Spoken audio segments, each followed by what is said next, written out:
6:38. Welcome back to Daybreak. It's time for some headlines, and our first one comes from Spain. The streets of a Spanish village were filled with smoke and fire earlier this week. This happened on Monday. Horses bursting through the flames.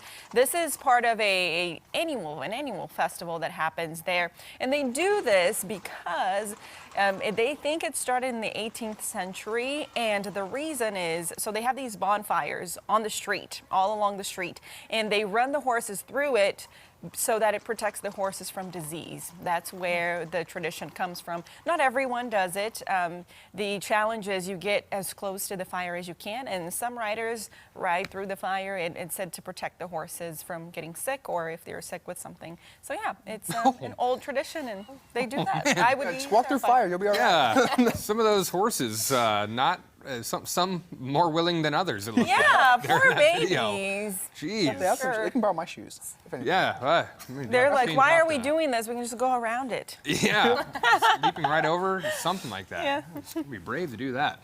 Well, our next, kind of horse themed, I guess. Yeah. If you like Yellowstone. Speaking of horses. Yeah, if you like Yellowstone, you've been watching that show, maybe you're a fan of the dress on that show, the fashion trends. Very cool stuff. Bookings, though, are surging among vacationers looking for an Old West type of experience, like you might see on the show there. Travel experts say television shows have a large influence on travel trends, and a cowboycation, they're calling it, is appealing. It's in part due to Yellowstone and its popularity because tourists wouldn't have to travel abroad to experience that cowboy lifestyle.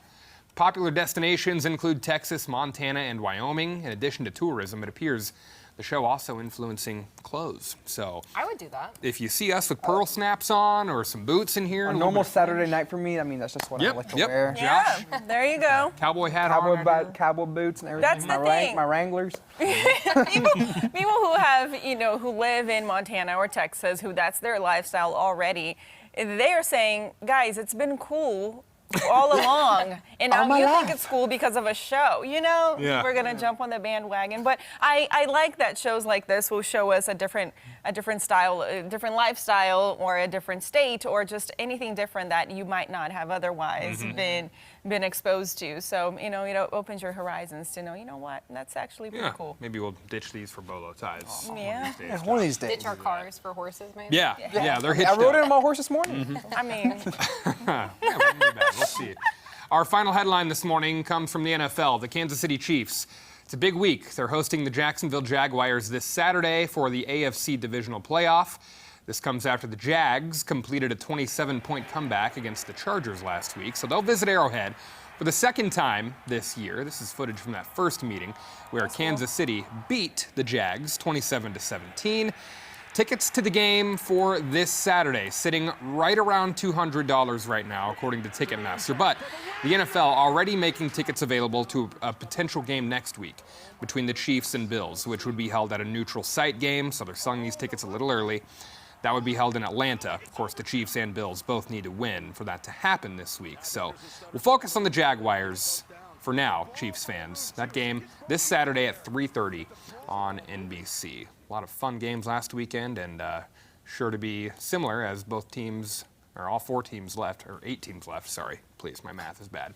Super Bowl is here on February 12th on Fox, so we hope you'll join us for that.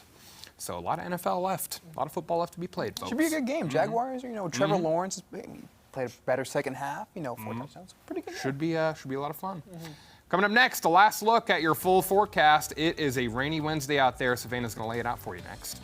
And the State of the State address will be happening today. We explain what Governor Mike Parson is expected to talk about and the state's priority for the year. The time now, 6:42.